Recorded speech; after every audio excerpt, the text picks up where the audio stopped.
বর্তমানে কিন্তু পশ্চিমবঙ্গের প্রত্যেকটা পাড়ার মধ্যে একটি বিষয় লক্ষ্য করা যাচ্ছে।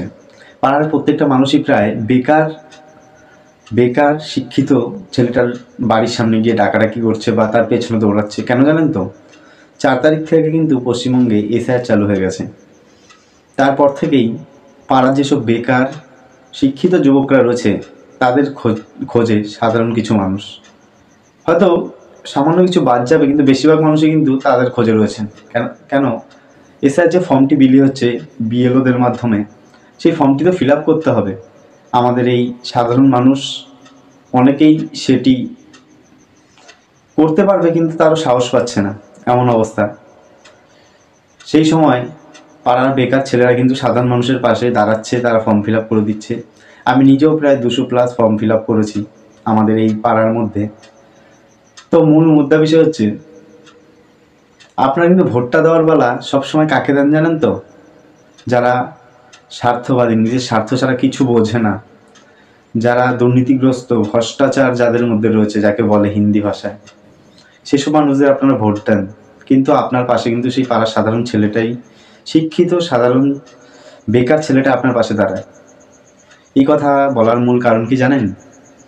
বর্তমানে যে এসআইআর চালু হয়েছে, সেই এসআইআরের সবথেকে বেশি ভীত সন্তুষ্ট যদি কোনো মানুষ থাকে, তারা কিন্তু উদ্বাস্তু সম্প্রদায়ের মানুষ, বিশেষ করে মতুয়ারা। প্রায় যা দেখা যাচ্ছে, মতুয়া সমাজের মধ্যে একটি হাহাকার লেগে গেছে। ভোটার কার্ড তাদের হবে কি হবে না, এই এসআইআরের মাধ্যমে তাদের সাথে কি এনআরসির বিষয়টাও একসাথে যোগ হয়ে যাচ্ছে। এই বিষয়টা কিন্তু তাদের সবার মাথার মধ্যে রয়েছে এবং তারা ভয়ভীতির মধ্যে রয়েছে। তাদের এক পক্ষ থেকে প্রায় 14 দিন মতন অনশন চলেছিল, সেই অনশন বর্তমানে ভঙ্গ হয়েছে। তো বিষয় হচ্ছে কি, মতুয়ারা কিন্তু ভোট দিয়ে জয়যুক্ত করে পার্লামেন্টে পাঠিয়ে জাহাজ প্রতিমন্ত্রী বানিয়েছেন শান্তনু ঠাকুরকে। হরিচাঁদ গুরুচাঁদের যারা ভক্ত, যেই সমস্ত মতুয়া সম্প্রদায়ের উদ্বাস্তু মানুষজন আছেন, সাধারণ মানুষজন, তারা কিন্তু শান্তনু ঠাকুরের মতন একজন মানুষকে জিতিয়ে পার্লামেন্টে পাঠিয়েছেন।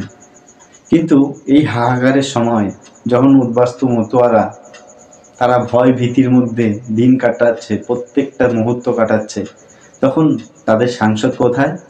সোশ্যাল মিডিয়ায় যা দেখতে পাচ্ছি, তাদের সাংসদ কিন্তু বর্তমানে রয়েছে নিউ ইয়র্কে। আবার আরেকজনও গেছে দেখলাম, সেটা হচ্ছে আসামের মুখ্যমন্ত্রী হেমন্ত বিশ্ব শর্মা। তাকেও দেখলাম, তিনি শান্তনু ঠাকুরকার সাথে এসে সাক্ষাৎকার করলেন, দেখেও ভালো লাগলো। একজন বিজেপি শাসিত রাজ্যের মুখ্যমন্ত্রী, আরেকজন বিজেপির সাংসদ বনগাঁ লোকসভার, তিনি ঘুরছেন। তারপর তিনি জানেন কি বলছেন? তিনি বলছেন এই এসআইআরে যাদের নাম বাদ যাবে, তাদের নাম নাকি তিনি তুলে দেবেন, মানে ভোটার লিস্টে তুলে দেবেন। তো বিষয়টা হচ্ছে, তিনি যে নাম তুলে দেবেন, তিনি কি এই দেশের প্রধানমন্ত্রী? প্রধানমন্ত্রীর নাম তোলার অধিকার আছে কিনা আমার জানা নেই। তিনি রাষ্ট্রের স্বরাষ্ট্রমন্ত্রী বা তিনি রাষ্ট্রের রাষ্ট্রপতি, কিন্তু নির্বাচন কমিশন নন যে যার তার নাম তিনি চাইলেই তুলে দিতে পারবেন। তার হাতে সেই আইন আমাদের সুপ্রিম কোর্ট দিয়েছে যে তিনি কারোর ভোটার কার্ডে নাম তুলে দিতে পারবেন। ইতিমধ্যেই তো তিনি সিএ করা শুরু করেছেন ওখানে, মানে তাদের ঠাকুর বাড়িতে, ঠাকুরনগরে। তাদের দুই ভাই শান্তনু ঠাকুর এবং সুব্রত ঠাকুর, দুইজন উভয়ে কিন্তু আলাদা আলাদা ক্যাম্প তৈরি করেছে মানুষের থেকে। কেউ 820, তো কেউ 900, 950 টাকা নিয়ে মানুষকে কার্ড করে দিচ্ছে, হিন্দু কার্ড, হিন্দুত্ব কার্ড। আচ্ছা, আমাদের ভারতবর্ষের কোন আইনের মধ্যে দিয়ে এই কার্ডটি পরিচালনা করছে তারা? এই কার্ডের মূল বিষয়বস্তু কি? কি কারণে এই কার্ড বিলি হচ্ছে মানুষের মাঝে, তাও 800-900 টাকা নিয়ে? যেমন শুনতে পাচ্ছি, প্রায় নাকি 1 কোটি মতুয়া সম্প্রদায়ের মানুষ রয়েছে আমাদের এই পশ্চিমবাংলাতেই। সেই মানুষগুলো 800-900 টাকা করে দিচ্ছে। কত টাকার হিসাব হয় আপনি ক্যালকুলেট করে দেখুন তো একবার।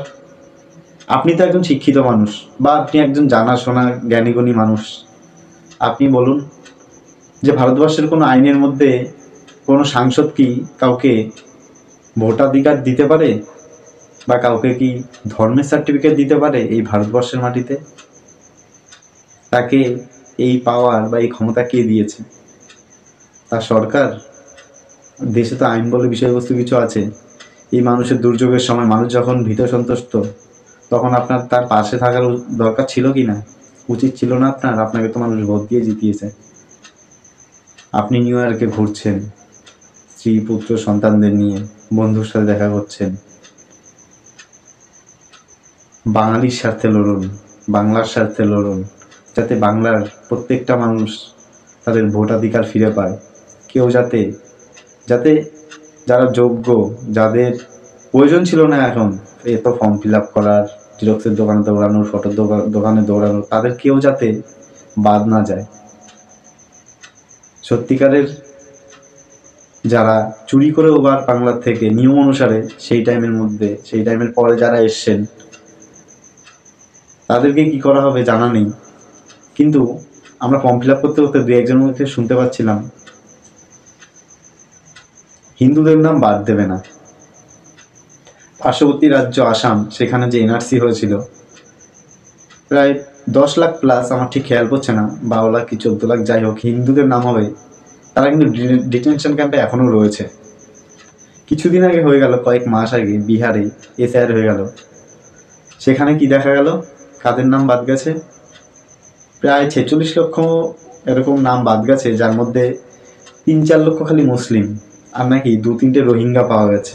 কোটি কোটি রোহিঙ্গা, যেটা আমাদের রাজ্যের বিরোধী দলের নেতার মুখে শুনতে পাই, কোটি কোটি রোহিঙ্গা, 2-3 জন রোহিঙ্গা পাওয়া গেছে। কিন্তু সাধারণ মানুষ, তাদের প্রায় 46 লাখ মতন ভোটারের নাম বাদ গেছে, ভোটাধিকার তাদের চলে গেছে।